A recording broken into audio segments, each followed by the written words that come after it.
Тэгээд хамгийн эхлээд болохоор Челнокон доторх улан таршил гэдэг Челнокон доторх дамранд утас чиглүүлэгч рүү эхлээд утсаа ингээд цаав нь оруулж өгнө. За тэгээд энэ доо ур буюу оруулаад энд утас чиглүүлэгч бас байгаа. За энэ рүү хийлээ. За тэгээд эднэрийн энэ өөрөөр нүхний одоо доороос нь дээш нь чиглэлтэй утсаа сүвлээд за энэ сүвлсэн утсаа дээш чиглэлтэй гаргаж байна. За энэ дамрны утсыг дамраа ишиг ихэд энийгээ баруун тал руугаа түлхээд өгнө. За энэ утсаа барьсан чигээрээ сүвлсэн энэ утсаа барьсан чигээрээ педаль дээр гიშгэн. Дамрны утсыг гаргаж ирлээ. Энийг хаажлж байна. За тэгээд энэ дамрныхаа дээр энэ гарч ирсэн энэ утсаа үзүүрээр нь хаажлаад юм уу? Таслаад авчихна гэсэн. Энийг сэртгэр байгаа. Энийхээ харалтаа түлхлээ.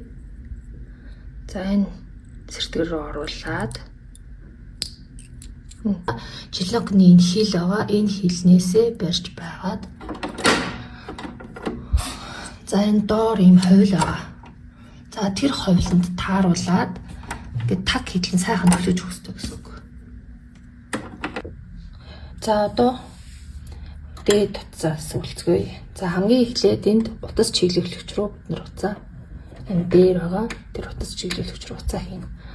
За тэгээд анзааруул ингээд дугаарууд байж байгаа. Доошоогоо сүллөө 3 дугаараар дээшгээ буцаалаа. Энд бид нэр утас чиглүүлэгч авах хэрэгтэй. Ерөө энэ утас чиглүүлэлт харагдахгүй байгаа бол дам хүрдийг өөрлөгөө эргүүлнэ гэсэн үг.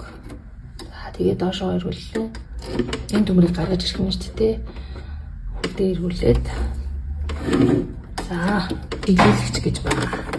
Энэ зүүнний яг дээх нь утас чиглүүлэгч рүүгээ утсаа чиглүүлж хийлээ. За тэгээд наанаас нь цаашаа сүвлэн хэрэгсэн чигээрээ хөтлөгчөө буюу зүгээ. За энэ уцаа татсан чигээрээ зүгээ нэг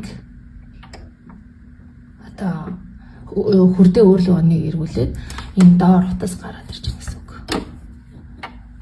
Өөрөөр хэлбэл улны утас болон өнгө утас хоёулаа гарч ирлээ. За ингээд ойход өөрөөр хэлбэл